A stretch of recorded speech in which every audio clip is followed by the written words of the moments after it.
starting off another week. It's Monday, and we at it again early. I hope everybody had a great weekend. The first week of the OTAs is over, and we're entering into the second week of the OTAs. All the quarterbacks is there. The QB competition has started.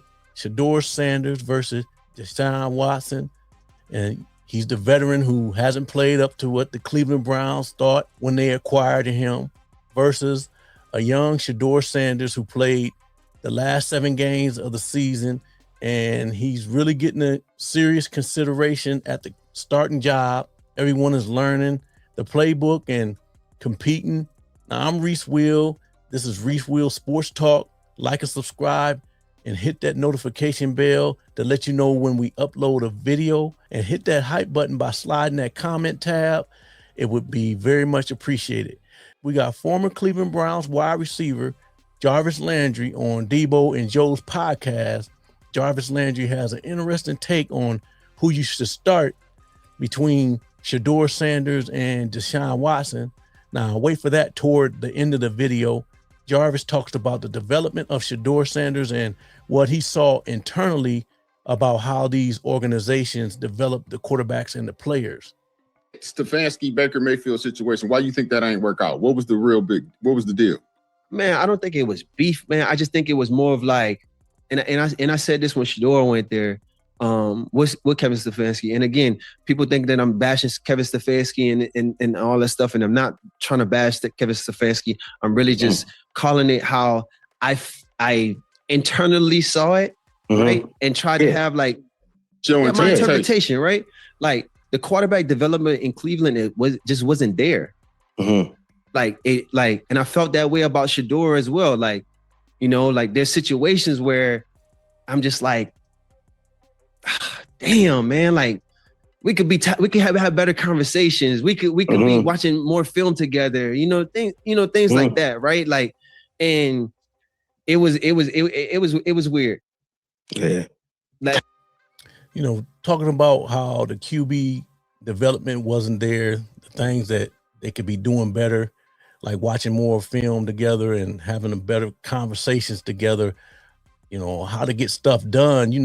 When you see teams with that conversation, man, like Joe Montana and Steve Young and Jerry Rice and Patrick Mahomes and Travis Kelce and Troy Aikman and, Michael Irvin, they got that chemistry, man, because you can tell when these football teams develop their players and they're out there, man, making stuff happen together, it looks different. And I think that's what Jarvis was getting at, that they just couldn't get that connect, and the coach wasn't developing that through his coaching. Let's just say that. Let's say you that. know what I'm saying? I can show you. I'll send y'all a text after I'm finished with when I texted my homie about the Shedeur going to Cleveland thing. Literally what I said word by word, because I think he's a great player. I think Shedeur is a great player, but I do think he needs coaching, right? I think he can't just rely on his talent anymore. Yes. Right? He needs somebody to help him develop and understand how to game work, how to process work. Go ahead, Debo. I'm sorry.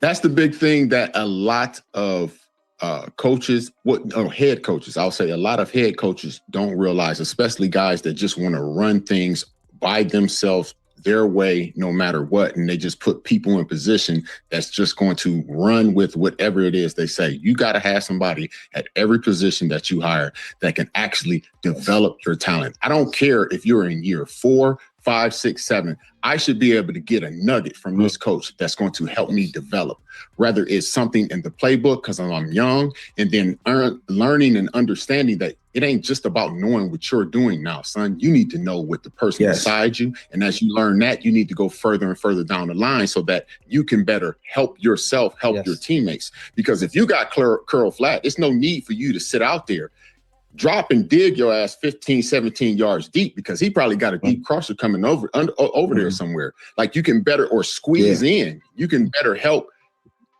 narrow down the zone for the other players in there.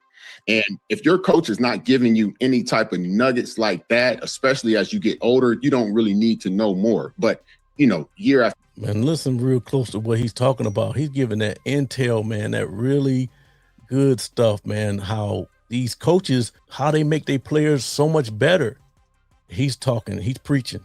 Through year, as I got in, I'm trying to learn more of what everybody else is doing. And my coach is still continually helping me get, oh man, did you ever think about this or that? So hiring people who can actually do the job individually on the basis of, hey, you're a linebacker coach, go and linebacker coach, develop these dudes. You're the DB coach, you're the corner coach, you're the safety guy. Like, Joe, when you were in Pittsburgh, tell me how much that, Lake helped you. Bro, helping me tremendously. Because, the one thing was, all I need is nuggets. You know what I'm saying? Alignment, assignment, technique. But when we going into these games, give me something like when this is like a 90%ers. When they run these plays on 3rd and 3s, when you see this split, you're going to get this. You know what I'm saying? Study it up. You know what I'm saying? Give me some real stuff that's going to help me in the game. Don't just have me out there playing blind. So, like, that was one big thing. Like, and those are some things that the good coaches do. Yeah, and absolutely, man. He's a great player, and he needs coaching as far as Shedeur. That's why I'm so excited, man, about this season with Todd Monken's, the support that he's talking about giving him. And Todd Monken, that's what he said. He said, we're in the development business. And I just don't feel like Stefanski was trying to develop anybody, and if he was, man, he did a terrible job of acting like it or just being about it. And he also talked about not just putting people in position and telling them to fit a scheme or instead of, coaching a player, accented what he does best.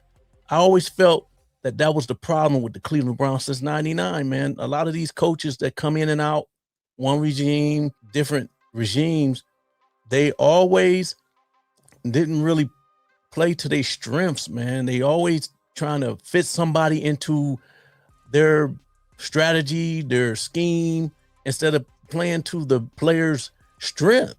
That's what I thought, man. Jarvis has a very interesting take on who should start between Shedeur and Deshaun. Let's take a listen. I think if I had my GM hat on, right, and I think Debo, y'all both make good points. But to your point, Debo, I think if I had my GM hat on, I think it's Deshaun's job to lose, right? I think with the cap spin and the risks that we put into this investment, right? Because, and I'll ask you a real question. Yeah. If this doesn't work out for Deshaun Watson in Cleveland this year, Shedeur gets the start. Is Deshaun's career essentially, who's picking him up? Don't know. That's the GM. I don't know. That's not for me to worry about. I don't know. You already, by this time, you already 200 up. So you make 250 now. So the teams and everybody's looking at you like, nobody owe you no payday. Hopefully you're going to come and get a prove it deal. You're going to sign one of these minimum jumps and like be on the team fighting for a spot because you 250 up. That's how GMs are looking at you now. They're not looking at you like, oh, you're trying to get a deal. You're on your rookie contract. Right. And you up. Which is why is Deshaun's job. What you got to understand is Deshaun, it's his job to lose. To me, it's his job to lose. So you're saying it's his. He gonna compete for it. Only way he gonna compete for it. He gonna compete for it, but he will be my front runner until because of the bread. Because I understand what you're saying. Until he loses the job. So Jarvis is saying that it's Deshaun's job to lose. I don't know. Do you think that Jarvis associated with Deshaun? Because I believe I heard that he, knows Deshaun pretty well. So that could be him throwing a little support out there for his cat, for his friend. But this is a very interesting conversation, man. Debo and Joe bring out some very good points about the conversations that some of these coaches and GMs are having once Deshaun hits the market again. He wasn't making that money like that. Would he still be your front runner? No, it wouldn't be Okay, so hold up. Now he's your front runner. His numbers are a little better. Are you starting him? Yeah. Okay, now at the end of that year, he's in the bottom, whatever it may be, comparatively to what Shedeur did. If you gave Shedeur that season, they're close fighting together. Now he says, new deal, $50 million. What are you doing now? Shedeur, my quarterback for the future. Shedeur's the quarterback. So why are you sitting him down and stunting his growth now? I think there's still some development that needs to happen there. You know, Joe refers to it. Real game fire. We know this. Like James Harrison said, why are you stunting his growth right now? Why are you might as well let him go ahead and start. And Jarvis is saying that he's the future. Then you wasting time with Deshaun. We also look. Aaron Rodgers. You can sit the bench for 2 years. It's only a second season. Debo. I can sit behind Aaron Rodgers. I'm just saying, if he might get. Listen, who knows? You need 2 quarterbacks. He might get hurt. I mean, not saying that at all. But you go in there with 2 quarterbacks. That's a true statement. That's quarterbacks. That's why even if the Shedeur was starting, he could get something could happen. You need another quarterback that you can rely on. That backup is legit. No, he makes some great points, man. This was a nice debate. I really like this debate. Now, in his eyes, he thinks it's Deshaun's job to lose.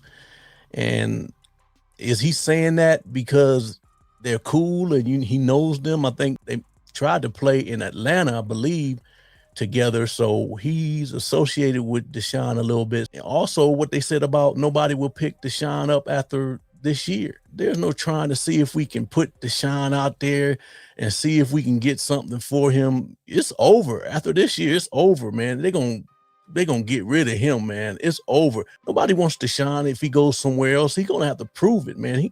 He gonna be dealing with that prove it money. He already got it, like he said, $250 million or whatever it was, man. He's got to prove it. His next contract is strictly gonna be prove it. And Jarvis also thinks that he should sit and learn, and he's the QB of the future. That's a different take on it. Usually everybody either says that Deshaun should start and that's it, or Shedeur should start and that's it. But he believes that Shedeur is the QB of the future. If I think that Shedeur is the QB of the future, let him out there and play, man. You can't, like Debo said, you can't learn anything just watching, man, holding a clipboard. You can't learn anything just holding a clipboard. So let me know what you think about what happens to Deshaun after this year and what Jarvis Landry said about it's Deshaun's job to lose. And he thinks Shedeur is the QB of the future. Let me know what you think. Appreciate y'all. See you on the next video.